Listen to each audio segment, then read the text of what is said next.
복귀 테이프 17강 시작하겠습니다. 자, 우리 교재 92쪽이고요. 4번의 받침의 발음 보면 국어에서 그죠? 국어에 받침에서 발음될 수 있는 소리는 가느다란 물방울 7개밖에는 없죠. 그래서 이제 교체, 음절의 끝소리 규칙에 의해서는 아니면 탈락, 자음군 단순화에 의해서 이거 7개 중에 하나로만 발음이 되고요. 그 다음에 괄호 2번 보시면 여기 있는 겹받침들은요. 어말이나 자음 앞에서 주로 앞에 것들로 발음이 되는 건데 이 범주에서 일상적으로 틀리는 발음은 없을 거예요. 다만 이제 조심해야 되는 건 그죠? 우리 밥다 같은 경우에 조심하셔야 됩니다. 정말 중요하죠. 나오면 이게 나오죠. 그래서 밥다 같은 경우에 어감 부분을 자음 앞에서 뭐로 발음해요? 밥으로 발음을 하고요. 그 다음에 넓다 같은 경우는요, 기본적인 발음이 널 이렇게 발음이 되지만 이 단어, 그죠? 그래서 넙죽하다나, 그 다음에 넙둥굴다. 그래서 넓다에 죽하다나 둥굴다 결합했을 때는 넓다의 어감 부분을 넙이라고 발음을 하게 되는 거죠, 그죠? 이거 한번 보시고요.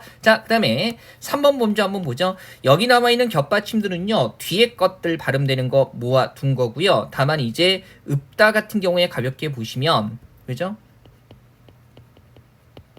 얘는 일단 리를 탈락해서 뒤쪽에 피읍 남고요. 피읍은 음절 끝에서 발음될 수 있는 자음이 아니기 때문에 비읍으로 교체가 됩니다. 그래서 최종적으로 읍다 이렇게 발음이 되는 거죠. 물론 이 범주에서 중요한 건 이거 잘 기억하세요. 용언의 어감 발음 리을 기억은 기억 앞에서 뭐로 발음한다? 리을로 발음한다는 겁니다. 그래서 시험에 나오면 역시 이게 나오게 되는 거죠. 물론 이제 기본적으로 이거 한번 보죠. 막다 같은 경우에 그죠? 우리가 닭을 닭 이렇게 발음하듯이 얘도요. 막다 이렇게 발음이 되는데 지금 어감 부분의 겹받침이 리을 기억이잖아요. 그래서 어감 말음 리을 기억이 그죠? 기억 앞에 왔을 때는 이 어감 부분의 받침을 어떻게 리을로 발음해서 맑게 이렇게 발음하게 되는 겁니다. 그죠? 그래서 묵다 물고 그 다음에 억다 얽거나 이렇게 되는 거죠. 자, 다음에 4번과 5번 범주는요. 우리가 묶어서 그냥 정리해 볼게요. 그죠? 호받침이나 아니면 쌍받침이나 아니면 뭐 겹받침이 뭘 만났을 때요. 모음으로 시작되는 조사음이 전미사와 결합되는 경우에 이거 묶어서 우리가 뭐라고 얘기할 수 있죠? 형식 형태소라고 할 수 있죠. 그죠? 자, 받침 있는 말들이 모음으로 시작하는 형식 형태소와 결합할 때는 말 그대로 어떻게 끝 음운을 그대로 연음하면 됩니다. 다만 조심해야 되죠. 겹받침에 한해서 겹받침의 끝 음운이 쉬우실 때는 연음될 때 어떻게 해요? 된 소리로 발음을 하게 되는 거죠. 원리는 일관되는데 다만 조심해야 되는 건 이런 거. 그죠? 요거 자꾸만 밭을이라고 발음하는 경향이 있는데요. 밭을이 맞습니다. 우리 왜 밭을이라고 발음하려면 구개음화가 일어난다는 건데요. 구개음화는요. 이나 반모음이로 시작하는 형식 형태에서만 일어나죠. 그래서 밭을이라고 발음해야 되고요. 그러면 이런 거. 그죠? 특히 겹받침 리을 기억 같은 거 헷갈린단 말이죠. 그래서 그죠? 닭 같은 경우에 을 붙었을 때 닭을이 아니라 어떻게 발음해야 돼요? 닭을. 이런 것도 마찬가지죠. 이쪽에 써볼게요. 여덟. 여기에 이 결합했을 때 여덟이가 아니라 그죠? 우리 왜 받침 있는 말들이 모음으로 시작하는 형식 형태소와 결합하게 되면은 끝 음운을 그대로 연음한다 그랬잖아요. 그래서 학생 8비 걸어간다 이런 식으로 써야 되는 거죠. 그 다음에 시옷 된 소리로 발음하는 건 겹받침일 때만이에요. 그래서 값을 이렇게 발음이 되는 거고요. 다만 이제 조심해야 되는 거 히읗 계열의 받침들은요. 그죠? 모음으로 시작된 어미 전미사 왔을 때 히읗 발음하지 않는다는 겁니다. 물론 여기서 선생님 그러면 혹시 어미 전미사 말고 조사는요. 조사는요. 우리 왜 히읗 계열의 받침으로 되어 있는 체언이 국어에 현대 국어에는 없습니다. 그래서 조사를 다루지 않은 거예요. 그래서 일단 이것도 단순하게 처리하면 히읗 계열의 받침들의 모음으로 시작되는 형식 형태소 왔을 때 히읗을 발음하지 않는다. 살짝 조심해야 되는 건 히읗 발음하지 않기 때문에 그죠? 남아있는 받침이 연음이 된다는 거 생각하시면 돼요. 자, 다음에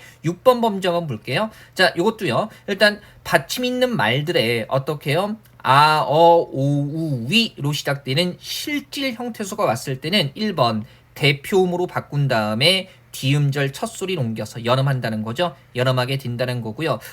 이 범주에서는 다른 것들보다는요. 이 두 개 어휘가 중요해요. 그래서 맛있다, 멋있다 같은 경우는요, 그죠? 원칙적인 발음이 있기는 하지만 그냥 연음해서 그냥 예외로 처리하시면 돼요. 그래서 맛있다 같은 경우에 맛있다 이렇게 발음할 수도 있고요. 멋있다 같은 경우에 멋있다 이렇게 발음할 수도 있다는 거죠. 자, 7번 범주 기억나세요? 요거, 그죠? 일단 한글 자모의 이름에 한해서 받침소리 연음할 때 이렇게 외웠죠. 돌잔치에 특히 커플들이 많이 온다라고 해가지고요. 요 자음의 이름에 쓰이는 받침은 모음으로 시작하는 조사 결합했을 때 시옷으로 연음하고요. 그 다음에 자음 키읔, 이 이름에 쓰이는 받침 키읔 같은 경우는 어떻게 해요? 연음할 때 기역으로 연음하고요. 피읍은 비읍으로 연음하게 된다는 겁니다. 다시 한번 강조하지만 이 7번 범주는요. 한글 자모의 이름에 쓰이는 받침소리 연음에 딱 한정이 되어 있는 겁니다. 그래서 이런 거 조심하라고 말씀드렸죠. 어머니는 부어 개서가 아니라 어떻게 써야 돼요? 그죠? 얘는 지금 이 키읔 같은 경우에 자음일은 키읔에, 그죠? 받침에 쓰이는 키읔이 아니기 때문에, 그죠? 받침 있는 말들 모음으로 시작하는 형식 형태소 결합하면 그대로 연음해서 부어 개서가 아니라 부어 캐서 이렇게 발음하는 게 맞아요. 이왕 암기할 거 정확하게 암기해두세요. 설령 시험에 나오지 않더라도 국가에서 공식적으로 안 되겠다라고 하지 않는 이상은 명확히 알아두시는 게 필요하죠. 그래서 7번의 범주는 한글 자모의 이름에 쓰이는 받침에 한해서만 적용이 되는 겁니다. 모든 자음 받침에 적용되는 게 아니라는 거죠. 자, 다음에 음의 동화 범주에서요. 여기에서는요. 일단 1, 2, 3번이 무슨 범주 다루는 거예요? 비음화. 그죠? 비음화.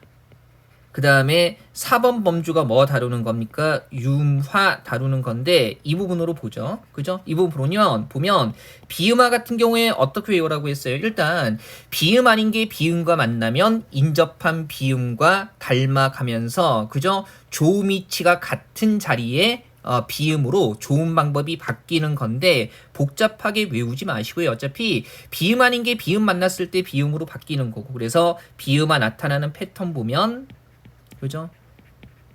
갈대밭 나무, 아노미 나무 이렇게 되는 거죠. 그래서 기역, 디귿, 비읍이 비음, 니은, 미음 만났을 때 이거에 동화돼서 각각 이응, 니은, 미음으로 발음되는 거고요. 그 다음에 뭐였어요? 메아리, 마음눈. 그래서 역시 비음, 미음, 이응, 뒤의 리을이 니은으로 그죠? 바뀌어서 발음이 되는 거고요. 그 다음에 3번 패턴은 군발이 어머니 패턴이었었죠.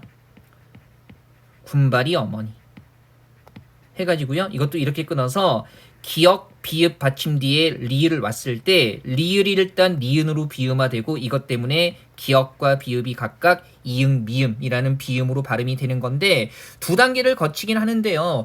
이 단계에 대해서 물어본 것은 2016년 교행지 9급밖에는 없어요. 그래서 그냥 군발이 어머니 이렇게 알아두시면 되고요. 그 다음에 유음화, 리을로 바뀌는 거죠. 기본적으로 니은과 리을이 앞뒤로 만나면 그죠? 니은이 리을로 바뀌어서 발음이 되는데 다만 이런 거죠. 니은 받침 뒤에 리을이 왔을 때 이 니은이 리을로 바뀌는 것이 아니라 그죠? 뒤쪽에 오는 니은이 비음으로 바뀌는 경우가 있죠. 그 조건이 뭐였어요? 가볍게 확인하죠. 이음절 한자 받침 니은 그죠? 다음에 리을로 시작하는 한자가 왔을 때는 뒤쪽에 리을이 뭐예요? 니은으로 발음이 되는 겁니다. 그래서 앞에서 이미 이해 봤어. 주의를 틀면 생산량 같은 경우에 이런 거죠. 생산 해가지고요. 니은 받침으로 끝나는 이음절 한자고요. 헤아릴 양자에서 리을로 시작하는 한자가 왔을 때 이때는 생살량이 아니라 그죠?